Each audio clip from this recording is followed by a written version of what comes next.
Salut à toi, c'est Guillaume de la Chain. Ravi de te retrouver dans cette nouvelle vidéo. Aujourd'hui, j'aimerais te parler de l'événement Surfing Bitcoin. Tu en as peut-être déjà entendu parler, peut-être pas. Je vais te décrire quelques éléments de cette rencontre, parce que c'est une rencontre finalement. Et enfin, j'aborderai quelques points intéressants sur Twitter, un peu comme d'habitude. Maintenant, j'ai pris l'habitude clairement de passer en revue certaines choses. Et les graphiques. Un graphique du TradingView et un autre élément que j'ai trouvé intéressant. Alors, Surfing Bitcoin, c'est un événement qui a eu lieu pour la première fois en 2020. Personnellement, ouais, j'ai fait 2022, 2024 et 2025. 2022 et 2024 se sont déroulés à Biarritz, au casino de Biarritz. Franchement, c'est à faire. Voilà, je ne sais pas quand est-ce qu'ils le referont à Biarritz. Mais depuis 2025, ils ont décidé de faire le Tour de France. Là, 2025, c'était Bordeaux. L'année prochaine, ce sera peut-être Toulouse, ce sera peut-être Lyon, je sais pas encore. Mais voilà, l'idée c'est d'aller chercher plus de monde partout en France et de ne pas, je dirais, garder ça pour une, un petit groupe de personnes qui se disent allez, on va à Biarritz, ou les personnes qui habitent en fait là-bas, la région de Bayonne et tout ça quoi. C'est plus facile quand on est parisien par exemple ou lillois. Voilà quoi. Et donc, qu'est-ce qu'on y fait? Eh bien, encore une fois, des rencontres. Ça, c'est la chose principale, selon moi. On découvre toutes sortes d'entreprises, principalement dans le milieu, évidemment, de Bitcoin, mais pas que. On va avoir des projets assez variés. Et on aura aussi beaucoup d'intervenants, des intervenants de taille, des personnes avec qui on va pouvoir échanger directement. Franchement, ça, c'est exceptionnel. Je trouve que même si le billet effectivement pour Biarritz était assez conséquent, je crois que c'était 300-400 euros. Donc si on prend en plus le logement, les transports, tout ça, c'est vrai que ça fait déjà un certain budget, mais ça vaut le coup. Clairement, si on cherche à nouer de nouveaux liens, à parler de choses dont on ne parle pas, je dirais, dans le quotidien, c'est bien sûr, tout le monde ne connaît pas Bitcoin comme les personnes qui justement vont là-bas, eh bien c'est un endroit incontournable. Et heureusement, en 2025, donc, c'était à Bordeaux et c'était moins cher, beaucoup moins cher, c'était 20 euros je crois, ou 30 euros l'entrée. Donc clairement là c'est beaucoup plus abordable. Et ça permet aussi de ramener des novices, quoi, des personnes qui connaissent peu, voire pas du tout, et qui sont simplement intéressées. Ça freine un peu moins, je dirais, l'entrée. Et au passage, si tu veux m'écouter, j'étais intervenu surtout, notamment avec ce speaker. Le premier, c'est par rapport au DPEG. Je pense que c'est un terme qui n'est pas très connu, DPG, en 1960. Il y a 4-5 points que j'ai abordés. Voilà, si tu veux aller m'écouter étaler la confiture, comme on dit, même si non, j'avais aucunement envie de faire le mal en coin, c'était vraiment parce que je jugeais pertinent d'aborder certaines choses. Voilà. J'ai fait aussi une rencontre assez surprenante. J'en parlerai pas plus pour le moment, mais si tu veux aller voir l'artiste, eh bien, je mettrai le lien du site dans la bio. Pour le coup, à Surfin, on a abordé des sujets aussi un peu moins fun, comme par exemple le, le manque de vie privée ou l'euro numérique, toutes ces choses-là. Et John, récemment, en a parlé. Là, on a l'UE qui prépare le chat control. Donc en fait, le prétexte, c'est lutter contre la pédocriminalité. Bon, ça, c'est évidemment, c'est fondamental. Enfin, je veux dire, il faut renforcer les mesures contre cette abomination. Mais la réalité, c'est scanner tous vos messages, photos, emails, etc. C'est davantage de contrôle, davantage de flicage en fait. C'est ça l'idée, hein. Donc, franchement, il y a plein de choses qui peuvent permettre d'éviter ça à l'heure actuelle. On a Bitcoin, certes, mais on a aussi Monero pour anonymiser directement les transactions. Donc, avec le Lightning Network, on peut anonymiser en utilisant certaines plateformes. Voilà, c'est faisable, mais avec Monero, c'est direct. WhatsApp, à la place, on peut avoir Session. Gmail, on peut avoir cette messagerie que je ne connaissais pas, tu Tutanota. Chrome, Tor, Google Drive, Nextcloud. Google Authent, c'est pareil. Aegis, je ne connaissais pas. Play Store, F Android, Windows, Linux, enfin, voilà, il y a des choses à mettre en place. Personnellement, il y a du chemin encore, j'utilise pas encore tout ça, même si par exemple Session, c'est quelque chose que j'utilise de plus en plus.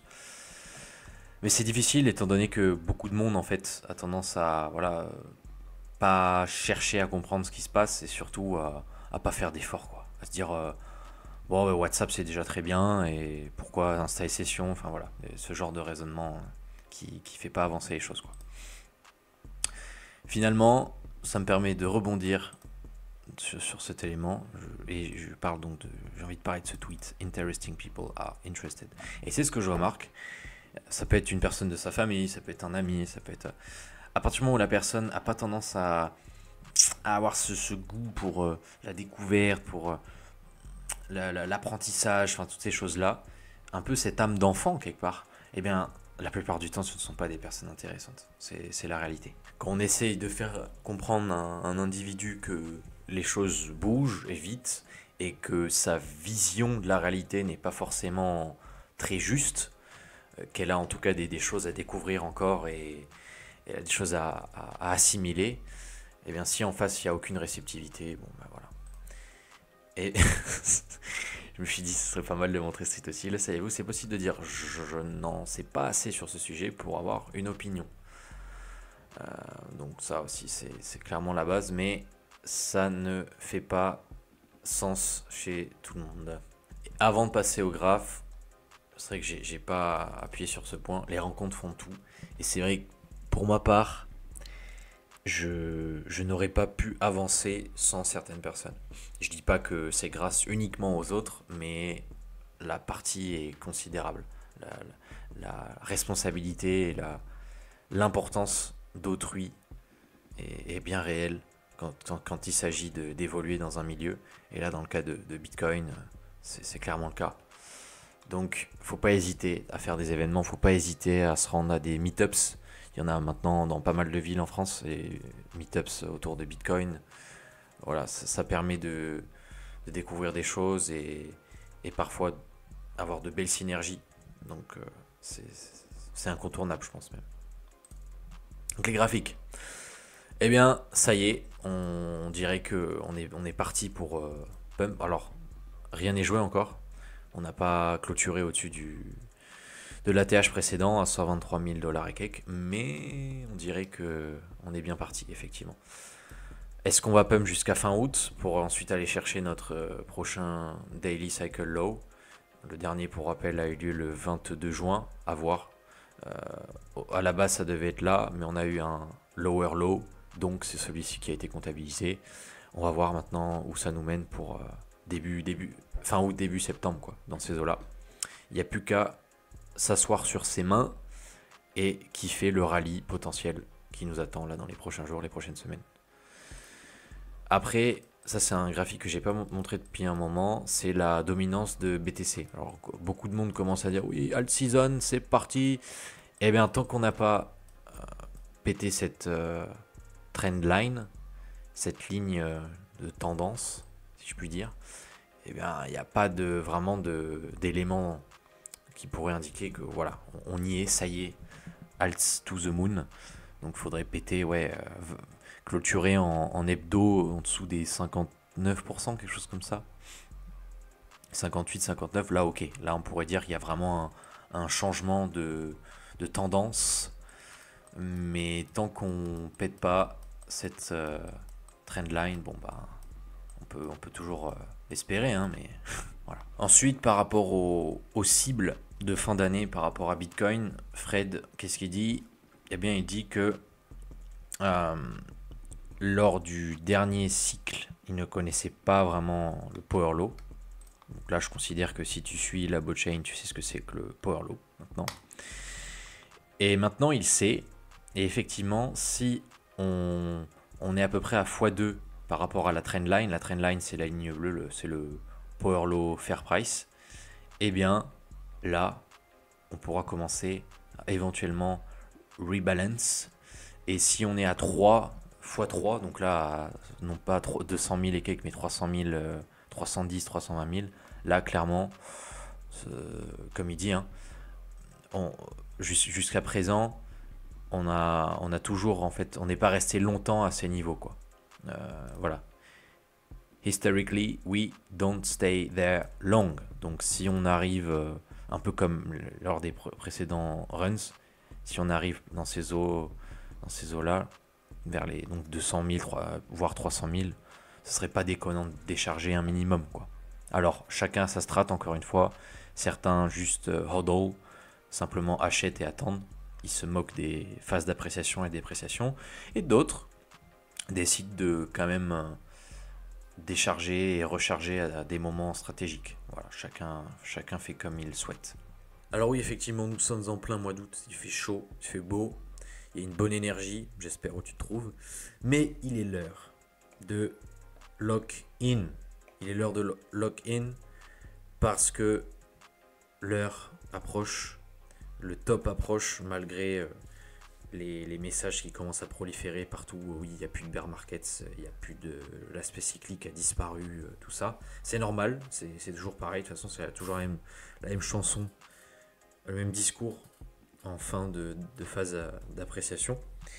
Donc, je te recommande d'apprécier évidemment ton été, parce qu'il est unique. Mais on entre dans la phase la plus critique, la plus violente, la plus verticale.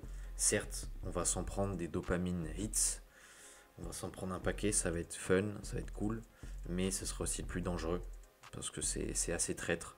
Je l'ai vécu en 2021, je sais comment ça se passe 2020, 2021, ça a été fou, mais en attendant, quand on vend pas, quand c'est juste des captures d'écran, quand c'est juste des captures d'écran, bah, ça change pas la vie, faut le rappeler. Donc je te souhaite d'être focalisé graduellement, là, de te focaliser sur ça graduellement dans les jours, les semaines qui arrivent. Je partagerai plus de contenu autour des indicateurs, autour des éléments à surveiller. Et voilà, et we all gonna make it. Voilà, we all gonna make it. Sur ce, je te dis à très très vite. N'hésite pas à mettre un j'aime, à commenter si tu as une question, une remarque, et à t'abonner si ce n'est pas déjà fait. C'était Guillaume de la blockchain. Et à ta liberté.